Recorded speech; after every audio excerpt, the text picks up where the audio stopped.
Mr. Speaker, this is a historic day in the history of the people of Saint Lucia, Mr. Speaker.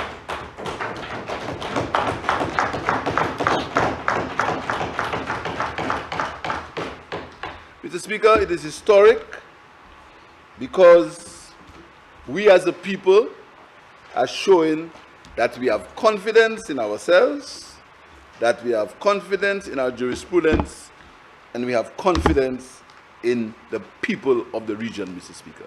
Speaker, these amendments to the Constitution of Saint Lucia would mean that all appeals to any matter taken up in the lower courts in Saint Lucia, the final appeal will be to the Caribbean Court of Justice, Mr. Speaker, instead of the Privy Council. This is a sum total of what we are doing today, Mr. Speaker. Mr. Speaker, as I said earlier, this journey towards the point we are here today was continued in 2014 when the matter of a referendum was cleared by the Court of Appeal, Mr. Speaker, saying that there was no referendum needed if Saint Lucia had to move from the Privy Council to the Court of Appeal.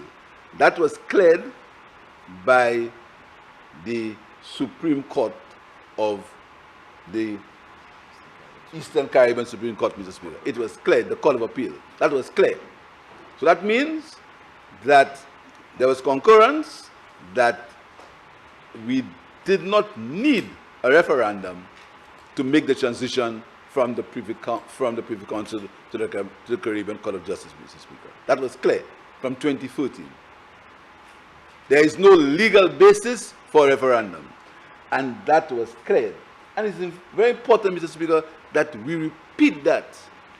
We repeat it, Mr. Speaker.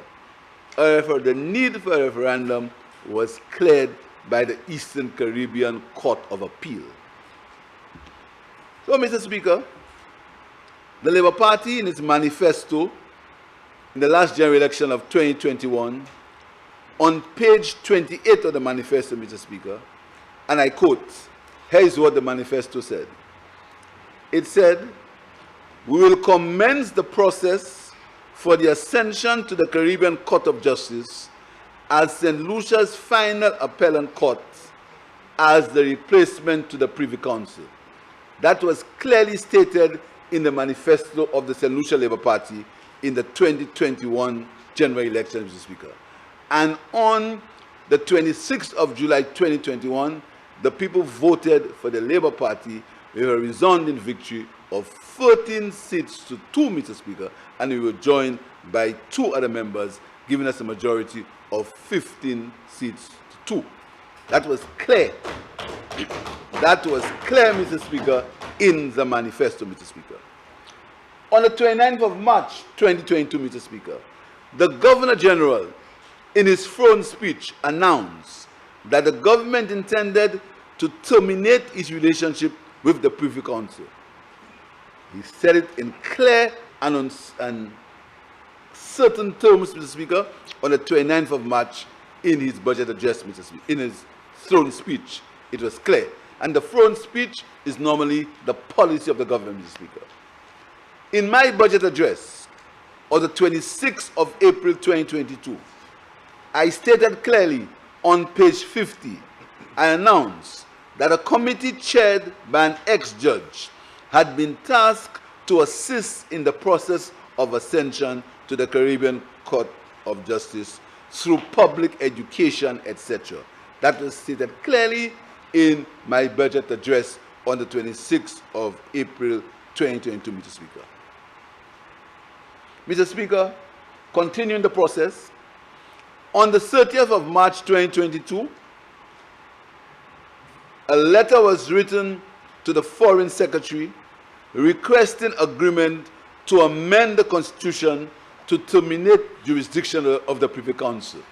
That letter was written to the Foreign Secretary, the British Foreign Secretary, Mr. Speaker, to inform her and to ask permission, if you want to say, to let us leave the Privy Council. The Foreign Secretary responded, Mr. Speaker, on the 10th of August, 2022. Mr. Speaker, a draft bill was laid before this Honorable House on the 11th of October, 2022 for the first reading, Mr. Speaker, of that amendment to the Constitution, Mr. Speaker. Mr. Speaker, that is keeping in the provision of the Constitution, Section 41(6)(a) of the Constitution, that stipulates that there must be a delay of 90 days before the first and second reading of any bill that will amend the Constitution of Saint Lucia, Mr. Speaker. There must be a delay, there must be a time span of 90 days between the first reading and the second and subsequent readings. And if you check, Mr. Speaker, you'll see it's in excess of 90 days between the 11th of October and today, Mr. Speaker.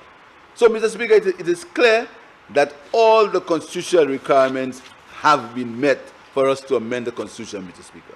Mr. Speaker, I wish to say, Mr. Speaker, that going to the CCJ is the right thing to do, Mr. Speaker. Justice cannot be the purview of a few, Mr. Speaker.